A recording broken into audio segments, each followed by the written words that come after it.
Hello guys, welcome back to another lecture in this course. So in this video, we shall be proceeding with the decision making with coding. So let us take a look into a practical experience in decision making with coding. Let us put a comment here, decision making with coding. Let us take a scenario.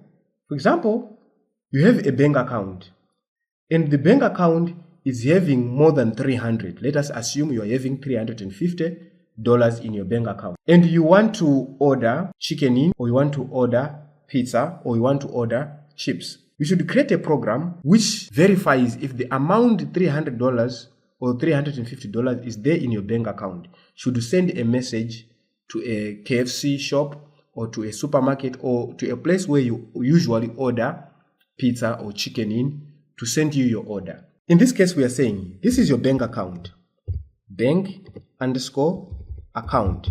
It's a variable and it is containing your money. Let us say $700.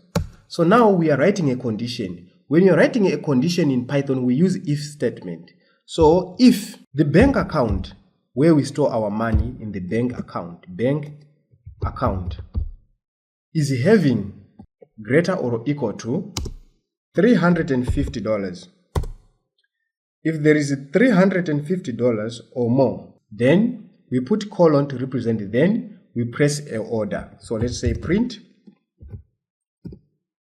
KFC send chicken and chips. Cost, let's say cost that $30. Cost $30. Let us run our code. Right, as you can see, the condition is met. But what if the amount is less? For example, let us put 200 and we run our code. Nothing is displayed.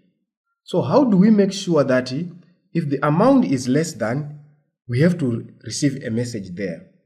That's where if else statement comes in. Else, if there is no more than $350, then we print not enough credit. So if we run our code, this is the message that we get, not enough credit.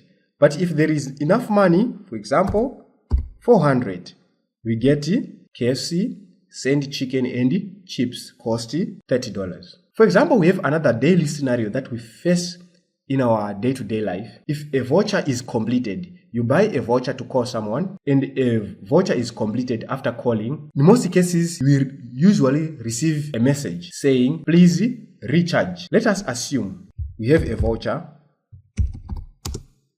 of $2 and your call duration. Just create another variable, call underscore duration.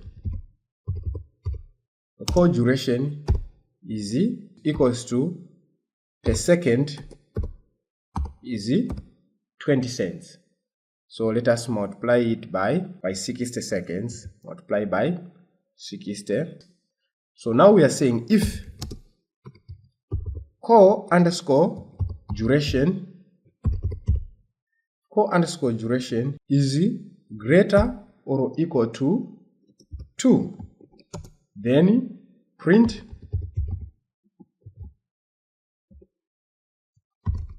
you have finished your bundle.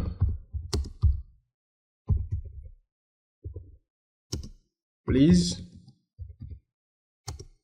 recharge. Please recharge again. You have finished your bundle. Please recharge again. So let us see. So you have finished your bundle. Please recharge again. So if it is greater than, if it is more than $2, what if the cost is 0.02? Let us run our code again. Nothing is being displayed. So here it means we have to put the else statement. Let us say else print you have left with. So we need to tell the user the credit or the amount of money left. So you have left with any voucher, our variable, which is $2,